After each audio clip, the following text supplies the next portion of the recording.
Hello बच्चों, आज हम लोग ऑर्गेनिक केमिस्ट्री का सेकेंड क्लास करेंगे जहाँ पे हम लोग और कुछ बेसिक कॉन्सेप्ट्स को लेके डिस्कस करेंगे। So atomic number of carbon हम लोग को पता है 6। तो फर्स्ट शेल में कार्बन का 2 इलेक्ट्रॉन रहता है और सेकेंड शेल में 4 इलेक्ट्रॉन रहता है। तो second shell is the outer most shell of carbon. So इसीलिए कार्बन का वैलेंसी होता है 4। फॉर दैट रीजन कार्बन का आउटर मोस्ट शेल में ओनली 4 इलेक्ट्रॉन्स रहता है and for that very reason it is known as tetravalent। तो outer most shell में कार्बन का 4 वैलेंसी रहता है, that means 4 वैलेंसी इलेक्ट्रॉन रहता है, so it is known as tetravalent।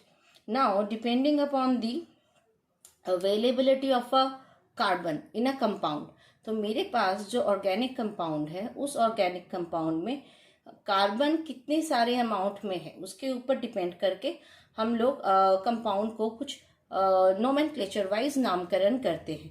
जैसे इफ मेरा जो कंपाउंड है वहां पे एक कार्बन अवेलेबल है, उसको हम लोग बोलते हैं मिथ। 2 रहता है तो इथ, 3 कार्बन रहता है तो प्रॉप, 4 कार्बन रहता है तो ब्यूट, 5 कार्बन रहता है तो पेंट, 6 कार्बन रहता है तो hex, 7 hept, 8 oct, 9 non, 10 dec और 11 अनडेक। तो मेरा कंपाउंड में if only 1 carbon is available, so we are going to say it's meth. 2 eth, 3 prop, 4 but, 5 pet and so on।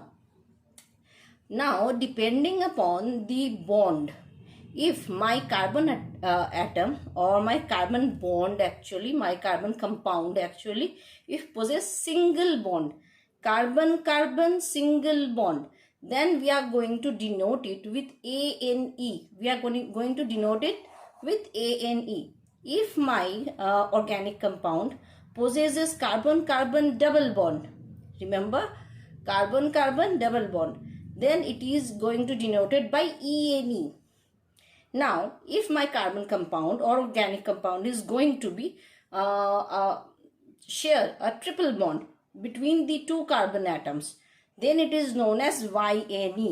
so carbon carbon single bond ANE, carbon carbon double bond ENE, carbon carbon triple bond is actually known as YNE। so we have to remember carbon के संग किसी और का single double triple वैसा bond के बारे में बात नहीं किया जा रहा है। Each of the bond is going to be held with a carbon atom with another carbon atom, whether it is a single double और triple.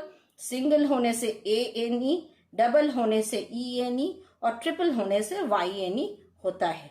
So the bond is going to be for carbon carbon atom.